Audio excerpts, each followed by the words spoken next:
हर तरफ फिक्र को दौड़ा के थकाया हमने कोई दीने मुहम्मद सा ना पाया हमने।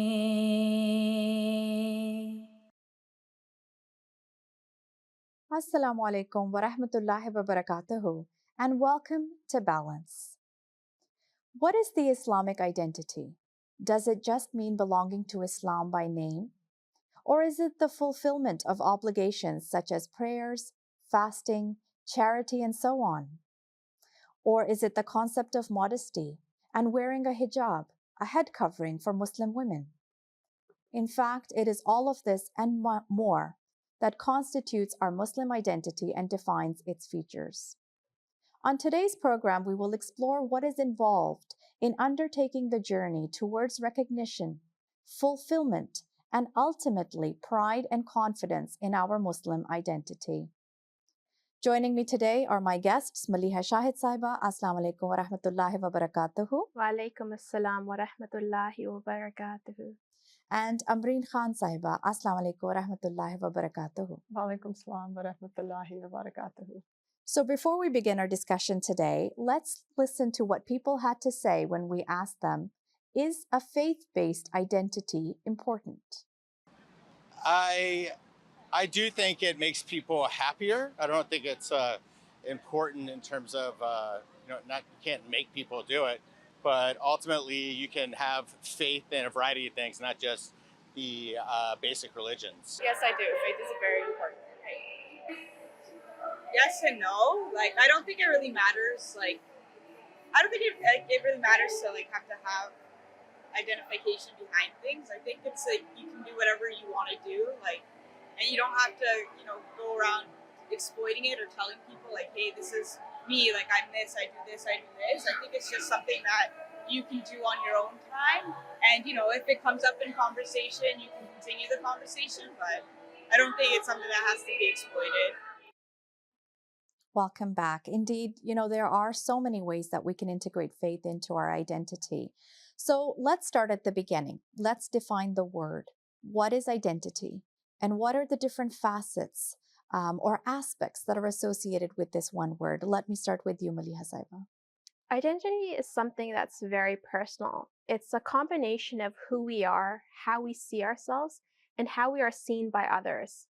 But it's important to note that there's many layers to each component of our identity. For example, if we just take that instance of who we are, it comprises of things like our race, our gender, and even our citizenship.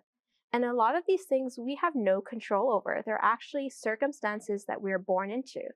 Whereas the other aspects of our identity, how we see ourselves and how we are seen by others, those actually develop and evolve as we go through life. Mm-hmm. So what is a Muslim identity? What does it mean? Let me ask you, Amreen Saiba. Well, it's an identity that's based on our Islamic faith.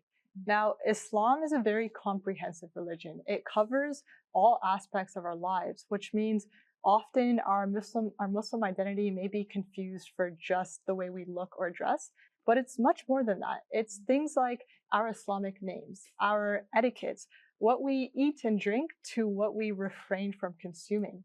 So in this sense, our identity and our Muslim identity shouldn't be thought of as two separate things, but rather they should be one and fused together. Absolutely. Now, Allah Almighty says in the Holy Quran, chapter 6, verse 163, say, verily my prayers, my sacrifices, my living and my dying are for Allah, and I am the first of those who submit to Him. So this verse talks about what our ultimate goal should be as Muslims, and we derive guidance from our faith for every step that we take in our lives. And then this faith begins to form our identity. So, how does one begin to develop this Muslim identity? Where do we start? Let me ask you, Maliha Saiba. Well, for those of us born into Muslim families, our Muslim identity begins developing from the moment we are born, right from the instance when adhan, which is the Muslim call to prayer, is recited into the ear of a newborn. And the second Khalifa, Razillah Ta'ala Anhu, has said that this isn't just a simple act, but rather the words and the meaning of the adhan have a great impact on the mind of a child. Later on, as we grow up, we're taught small building blocks of our faith as well, through our upbringing. And this also helps to develop that Muslim identity. What do you think, Amreen Saiba? Well, I also think it begins early on. So, for instance, we can take a look at our Islamic names that we are given. This helps shape our identity from the onset. And if we look at our converts, for instance, many of them choose to take on an Islamic name, and that's recognition of their identity, their Muslim identity beginning to take shape. Now, Maliha Saiba, you just mentioned that we're taught the building blocks of our faith through our upbringing. So in a sense, we can say that our parents may have helped us develop the fundamentals, the beginning, the foundation of our Muslim identity. But then we all reach a point in time as we grow older where we have to decide if we are going to continue to build upon that foundation or we're just going to let it sit there. And it reminds me of that question of, are we continuously learning our faith or have we just inherited it? If I can just add, you mentioned that phrase about learning your faith and not just inheriting it. And I immediately thought of the second Khalifa, Raziyallahu Ta'ala Anhu, and that when he was a child of just 11 years old, he actually investigated the claims of his father, the promised Messiah, alayhi salam, and instead of just blindly accepting him. And we can take great inspiration from this, that, to work on your Muslim identity, it takes great effort on our part. And our parents, they may help us to get started on this journey, but just like when we're being taught how to walk at a young age, they can only hold our hand for so long before we have to take that first step on our own. And from this we can see that, those steps that we take on our own, that's what really strengthens our faith and builds that Muslim identity. Absolutely. And I agree that, it is a journey. It's a work in progress. It's not something that we're given and that's it. As you said, it's something that we continue to work on and we have to pour a lot of effort into it because it is of such great value to have that. So why is having a Muslim identity important? Let me ask you, Amreen Saiba. Firstly, the concept of having an identity and being confident in it is a universal goal. It's widely understood. It's the reason why when we hear people who have gone through an identity crisis, they'll often share how they felt unbalanced. It was a time of inner turmoil for them. So when it comes to having a Muslim identity, I think it only holds importance if we know who we are and we're confident in it. And this is because life is filled with so many tests and trials that having that strong sense of our identity will help us to navigate through these challenges with peace of mind. Absolutely. What do you think, Maliha Saiba? Well, we know that Islam is a practical religion and its commandments are full of wisdom. And once we understand this and truly believe it, it not only gives us confidence in our Muslim identity, but it helps us to navigate through life in a peaceful way, regardless of whatever societal pressures we may face. For example, as Muslim women, we know not to shake hands with men. And whenever we find ourselves in, facing this dilemma, having that strong Muslim identity is so important, both internally and externally. Because when our Muslim identity is made visible or known to others, whether that's through wearing the hijab or conducting ourselves in a modest manner, we're giving off these social cues, which really do help us in avoiding altogether being placed in certain situations where we do have to, make that decision. But even if we have to be in that situation, we're still able to respectfully decline just because of our visible, display of our identity. And this is something that, having that strong Muslim identity, it really helps in these challenging times because we understand that every Islamic teaching is based on so much wisdom that it's in our betterment to follow those commandments. And regardless of whatever anyone may say or the pressures we may face, we're able to hold true to our identity. Absolutely, I agree. I feel like the Muslim identity can be divided into two parts. And I know we were talking about this a little bit earlier. You referred to that.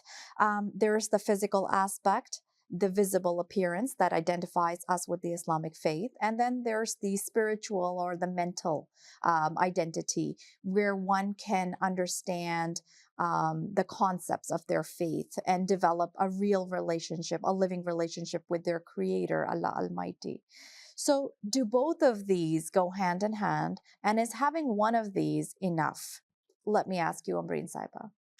Yes, I would say these two definitely go hand in hand. And I mentioned earlier that Islam is a comprehensive religion. It covers all aspects of our lives, and there's wisdom behind every single commandment, which includes both the commandments that require an outward display of our faith and those that require an inner belief. Now, naturally, the first step is to start with one, but the ideal goal is to have both. So let's take the example of the hijab for women, for instance. Now, many of us may have started donning the hijab because we reached a certain age or we saw our mothers or elders do so. And there's nothing wrong with that first step. But I would argue that if that's the reason why we wear the hijab today, then it's nothing more than just a cloth over our heads. And I say this because it's not until we understand the wisdom behind this commandment, and in this case, it's the teachings of modesty. When we truly understand why we do this, then that gives us that inner conviction, and then we exude that confidence. And then it doesn't become just a cloth over our heads. It's actually becomes a way of life for us. It's how we act and interact with others as well. Absolutely. If I can just add, a while ago, our beloved Hazur Aida Talib bin Nasl Aziz recently addressed Waqf No girls, and he asked us to, proudly proclaim the fact that we take pride in our modest dress and take pride in our hijab and in keeping a distance from men, and to tell the world that the hijab is not a restriction, but rather it's a protection afforded to us by God Almighty. And we can only do this if we truly believe in the wisdom behind the actions we're portraying to the world. Yeah, absolutely. And so that's when every part of us is on the same page. Our inner self, it's matching our outer self. And that's when your Muslim identity, it moves beyond just being a label. And like Ambreen Sahiba was saying, our identity is complete with that, both of the, inner belief and that outer display. Yeah, so both those concepts go hand in hand. Definitely. So before we continue, let's listen to more on the topic of Islamophobia today. A phobia is defined as an exaggerated, usually illogical fear of a particular object, class of objects, or situation. It may be hard for the afflicted to sufficiently determine or communicate the source of this fear, but it exists. In recent years, a specific phobia has gripped the Western societies: Islamophobia. Gallup collected data in 2008 from representative samples in Germany, France, and the UK, focusing on several issues related to the social and cultural integration of Muslim communities in these three countries.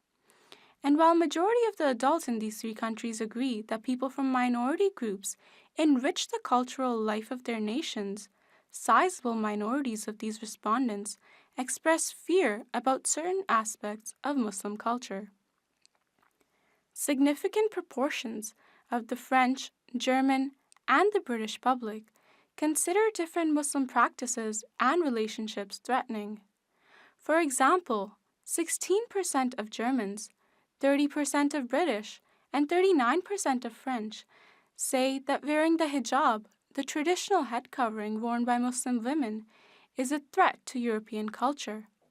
Similar proportions associate Muslims with terror, as 23% of Germans, 25% of the French, and 34% of the British say that Muslims are sympathetic to Al-Qaeda. Between 16 and 21% of people in France, Germany, and the UK say that they would not like Muslim as their neighbors. Within key Western societies, there are genuine negative perceptions, prejudices, and discriminations targeted against Muslims. seeing Muslims as not loyal, voicing prejudice against Muslims, and avoiding Muslims as neighbors are all symptoms of Islamophobia that exist in the West. However, it is important to note that these feelings do not characterize Western countries. They're generally shared by a subset of the general population, though they exist in substantial enough numbers to draw both attention and concern. This highlights the concern that the very existence of Islamophobia is something to be addressed. Indeed, Islamophobia is a very real concern and it does need to be addressed at every level. And I believe that as Ahmadi Muslim women, it's up to us to take that lead and to address it starting from the individual level, the personal level.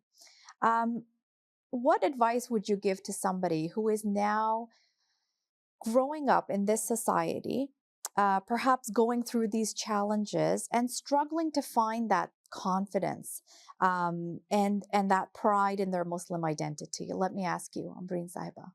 Well, I think the only way to be confident in your Muslim identity is to know if you want to have one to begin with. And I say this because growing up in this Western society is a challenge. We are constantly being faced with societal pressures, and we need to make an active choice on whether we want to navigate through these challenges with a Muslim identity. Because it's very easy to conform to societal pressures and hide our Muslim identity. It's easy to tell people to call us Mo instead of Muhammad or Amber instead of Ambreen. But we need to realize that there's nothing about our Muslim identity that makes us inferior to others. And if anything, it's okay to be different. And it actually gives us a step up when we're strong in our Muslim identity, because we know that there's wisdom and logic behind every aspect of our faith, and we will derive benefit from that. So I think once we understand this and we come to terms with this, for those that may be struggling to develop a strong sense of pride in their Muslim identity, then it's important to ask questions, because God tells us that, not to be blind believers, to ponder over his teachings. And we live in a really interesting time because we're understanding the wisdom of our Islamic teachings in light of scientific research and societal changes. Things like the benefits of fasting or the harms of alcohol or even the dangers of social intermingling between genders. So the fact that we've known about these things for the past 1400 years and people are only figuring that out now, you can't help but feel a sense of pride in that. And I just want to say that, at the end of the day, when we stand proud of who we are, we actually add to the mosaic of our society. And we'd actually be doing a disservice when we try to be like everyone else.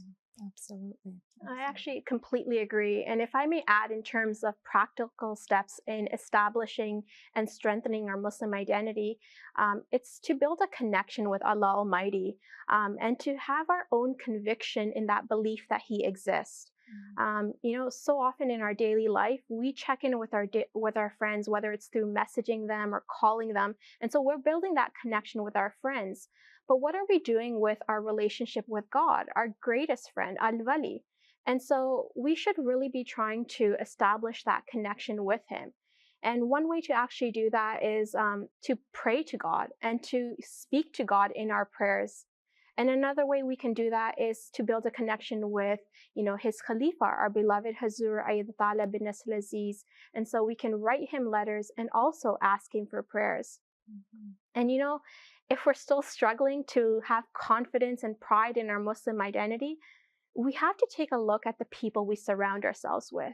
It's well known that who we most associate with, that's what we're known for. We take on their colors. Mm-hmm.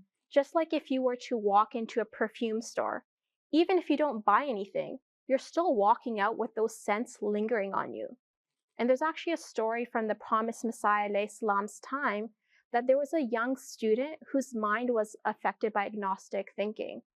And the promised Messiah Islam told him that he should just change his seat in class. And this small change was the cure to his agnostic thoughts. And from this, I instantly see the impact your environment has on your outcome.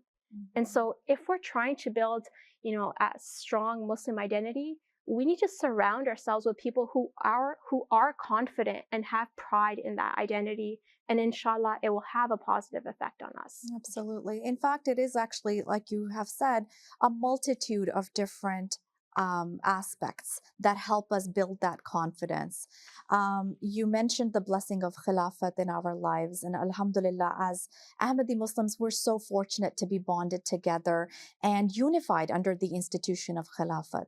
So, how does coming under the banner of Khilafat-e-Ahmadiyya promote our sense of pride as Muslims and in our Muslim identity? Let me ask you, Ambreen Saiba. Well, for me personally, when I take a look at the timeline of world religions and all the prophecies that were revealed, I then begin to understand the incredible value of Ahmadiyyat. So I want to take a moment to unpack this and realize the magnitude of this. The fact that people are still waiting for that second coming. And then we look at the Muslim Ummah, who they're still waiting. They're waiting for that Messiah and Mahdi, but they're so lost. They're so divided. And then here we are as Ahmadi Muslims who've accepted the Messiah of the age for the past 130 years. And over this time, we've been peacefully united and spiritually guided under this banner of Khilafat. When I look at it from this lens, I can't help but feel a strong sense of pride in this. Like, that's incredibly powerful.